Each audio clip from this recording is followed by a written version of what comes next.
২৬শে মার্চ মহান স্বাধীনতা দিবস ও জাতীয় দিবসকে সামনে রেখে প্রস্তুত হচ্ছে জাতীয় স্মৃতিসৌধ। এরই মধ্যে পরিষ্কার পরিচ্ছন্নতা ও ধোয়া মোছার কাজ শেষ। জাতীয় স্মৃতিসৌধ কর্তৃপক্ষ জানিয়েছে, স্মৃতিসৌধ চূড়া থেকে শহীদ বেদি, পায়ে চলার সড়ক সবই ধুয়ে মুছে চকচকে করা হয়েছে।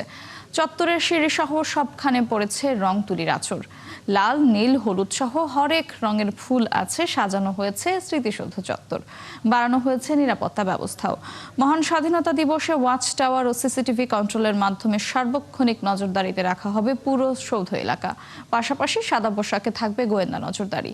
এরই মধ্যে স্মৃতিসৌধ এলাকা পরিষ্কার পরিচ্ছন্ন রাখার জন্য সোমবার থেকে ২৬শে মার্চ ভোর পর্যন্ত স্মৃতিসৌধের ভেতর সর্বসাধারণের প্রবেশে নিষেধাজ্ঞা দেওয়া হয়েছে।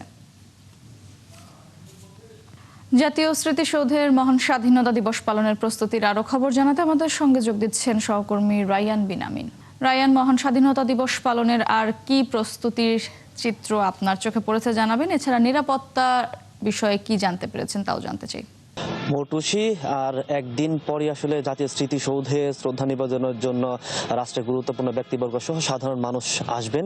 শেষ মুহূর্তের যে প্রস্তুতি, ধোঁয়া মোছা, রং তুলির আঁচড়, এগুলি এখন চলছে জাতীয় স্মৃতিসৌধ প্রাঙ্গণে। আমি যদি একটু দেখাই যে স্মৃতিসৌধ প্রাঙ্গণ অর্থাৎ ভেতরের যে এলাকাটা পুরোটা কিন্তু অনেকটাই সাজানো হয়েছে। এখন শেষ মুহূর্তে ধোঁয়ার মোছার কাজ চলছে এবং রং তুলির কাজ চলছে। এছাড়া ফুল গাছ রোপণ থেকে শুরু করে এই কাজগুলো শেষ হয়ে গেছে।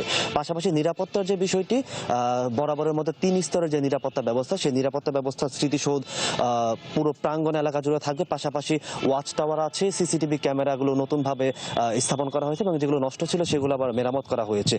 নিরাপত্তা নিয়ে কোনো চিন্তা নেই, এমনটাই আমাদের অতিরিক্ত পুলিশ সুপার জানিয়েছেন। পাশাপাশি আমিনবাজার থেকে এই নবীনগর পর্যন্ত ঢাকা-রিচা মহাসড়কেও কিন্তু নিরাপত্তা ব্যবস্থা থাকবে। অর্থাৎ রাষ্ট্রের গুরুত্বপূর্ণ ব্যক্তিবর্গ, প্রধানমন্ত্রী, বিরোধী দলীয় নেতা সহ যারা আসবেন তাদের নিরাপত্তা নিয়ে যাতে কোনো শঙ্কা না থাকে এবং আশপাশে যাতে নেতাকর্মী বা উৎসুক জনতা ভিড় করতে না পারে সেই বিষয়টি তারা নজরদারিতে রাখবেন।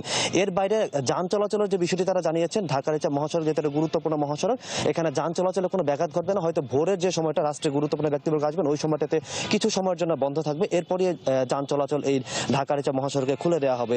এর পাশাপাশি সৌধ প্রাঙ্গণে ভোরের পর অর্থাৎ সকাল 7টা থেকে 7:30 এরপরই আসলে জনসাধারণের জন্য এই সৌধ প্রাঙ্গণ উন্মুক্ত করে দেওয়া হবে, যাতে সবাই শ্রদ্ধা নিবেদনের জন্য আসতে পারেন এবং সারাদিনই আসলে এটি উন্মুক্ত থাকবে।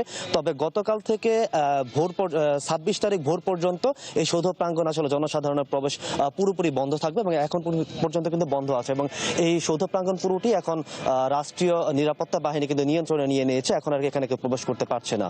মৌটুসি।